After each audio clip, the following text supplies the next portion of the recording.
So incredible event, a lot of interest. Clearly, we had over 60 folks attending this one. And I thought maybe, Mike, you could kind of walk us through how did we get here and why did this topic specifically resonate so much for us here at ARG? Yeah, so this was, I guess, the third in a series around winning tactics. So there's so much happening in the IT space. Boiling that down into just some digestible pieces on where to start. So first we talked about just protecting your business. Putting in a sound backup and DR strategy is so critical. And we talked to so many clients that really want to start exploring moving their applications or workloads to the cloud.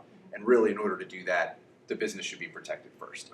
Next, we then talked about that progressive journey on analyzing those applications and workloads, and then started to talk about which one of those apps would be best suited for which cloud platform, right? The next stop on that journey is around creating a highly mobile workforce. So once you've got your business protected, once you've rationalized which applications would be best suited for the cloud, really setting up an environment where your workers can work from anywhere, and that's where we are, right? So we wanted to have an event. We know that our clients are faced with two challenges every single day. One is overwhelming choice, and the other is pace of change. And I think that's never been more true as it is today in the UC and collaboration space. So we really wanted to spend some time with our clients talking about, at a macro level, what's happening in the marketplace, what's the reaction from the traditional OEMs and the UC providers, and then more importantly, let's distill it down. One of the things that we do better than anybody at ARG is help our clients make data-driven decisions. And we did over 2,000 projects last year and just really wanted to share some of those insights, at this point in the year. So, I mean, first and foremost, if we look at performance as it relates to the market versus technology companies, we're seeing the stocks of the telecommunications providers and kind of traditional OEMs, they're going down. In fact, in some cases, like with Avaya, we're seeing bankruptcy filings, and we're seeing those firms not be able to operate in the new environment. They just missed the pivot, right? But where the growth is happening is in firms like Vonage and 8x8 and Five9s and RingCentral, those that have really invested in innovative collaboration technology that have come out to the space and really disrupted the telephony space, and they're growing extraordinary. So the reaction in the market that we've seen is, in the last year, we've seen Cisco buy BroadSoft. We've seen in the last couple of years, Mitel buy ShoreTel to really expand out their collaboration footprint. Most recently, we saw Avaya file for bankruptcy. And through that, they were going to emerge from the other side a stronger company. But if you're tracking their stock for the last couple of quarters, they've missed. And they've got negative, kind of negative net income.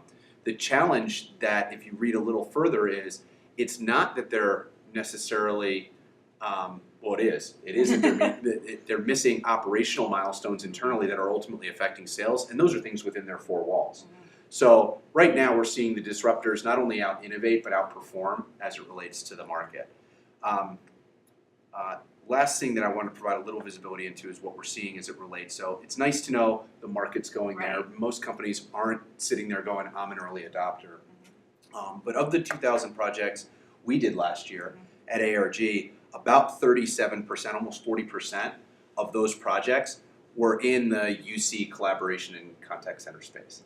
So when you think about that, you go, okay, we did 2,000 projects, and those projects had to do with, upgrading and redefining the way people are deploying their telecommunications infrastructure. It was moving and collapsing data centers and looking at infrastructure and managed service providers. It was software-defined wide area networking and security.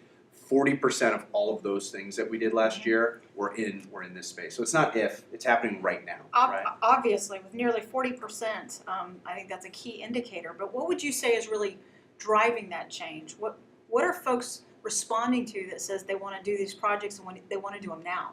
Yeah, so I think what's most interesting is it's a consumer-centric culture, right? So how we communicate in our personal lives is more and more becoming how we communicate in our business lives. If you even think about Gen Z and millennials will make up greater than 75% of the workforce by next year. And I know many of the people at that event had teenagers or kids in their 20s. And the reality is if you witness the way that they communicate, it's typically not verbally. They text, they do group chat, they're doing Instagram, Snapchat, they're using all of the other means of communication, even real-time and instant video, as an alternative to actually picking up the phone and having a conversation. So I think the number one thing that we're seeing is that it's a consumer-centric culture, and the way that we communicate at home is a way that is now the new expectation at work. So as an example, most recently, my brother actually bought a car, and he bought that car from Carvana.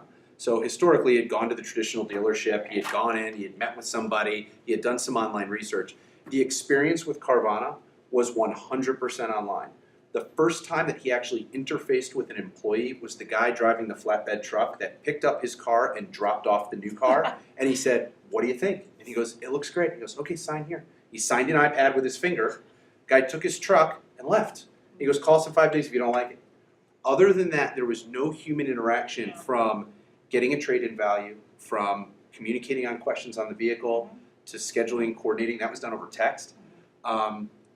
Even as he had a sensor in his new car go bad within days, all of that happened via text and online collaboration versus actually having to pick up the phone and talk to a customer services person. So I think the expectation of how we operate with, communicate with, and receive customer service is really completely changed as a result.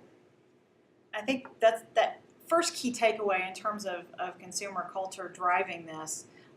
Really brings us to our second one, and you mentioned a little bit about collaborating via these different medium. Yeah. How's workstream collaboration fitting into this narrative? Yeah, so that's new language we're seeing in the marketplace, and I think it's probably the cleanest way to define what's happening. You know, one of the first things that we're having to do when we go out and meet with our clients is we're having to broaden the definition of what they consider a telephony replacement. Right. Really, I mean, it typically starts with we're either paying too much on the collab side, we've got a contact center need, or we've got some end-of-life, unupgradable, on-premise telephony system. And what we're having to do before we take them down a path of defining their business value objectives and making a decision is we need to broaden the definition, because now it includes things like real-time video, chat, collaboration. It's all of the ways through an omni-channel world and how you're communicating with your internal and external employees and customers, and its voice, right? So we're really having to go in and further and broaden their definition of what workstream collaboration means. We're hearing that language primarily from the Cisco's and Microsoft. So a big part of the event was just getting a layer deeper into what it is that those two firms, how those two firms are reacting. I think here's the good news and one of the key takeaways. If our clients are on that path and they're making a decision, if they've already made an investment in Cisco and Microsoft, then they can maximize that investment. Here's the thing though, Microsoft and Cisco don't want to talk to you. They don't actually want to support customers.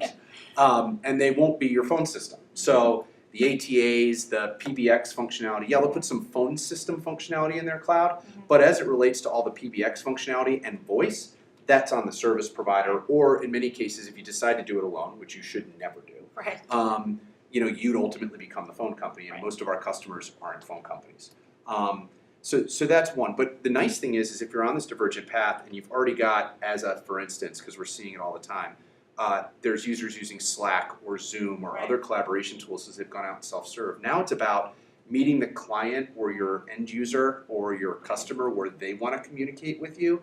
And there's a whole host of tools like the Rings, like the Vonages, like the 8x8s that will consolidate those collaboration tools, federate or integrate with those via API connections, and really make sure that you have a very rich workstream collaboration. But you can actually still maximize that Microsoft Cisco investment, but that's not the only way to do it. Right.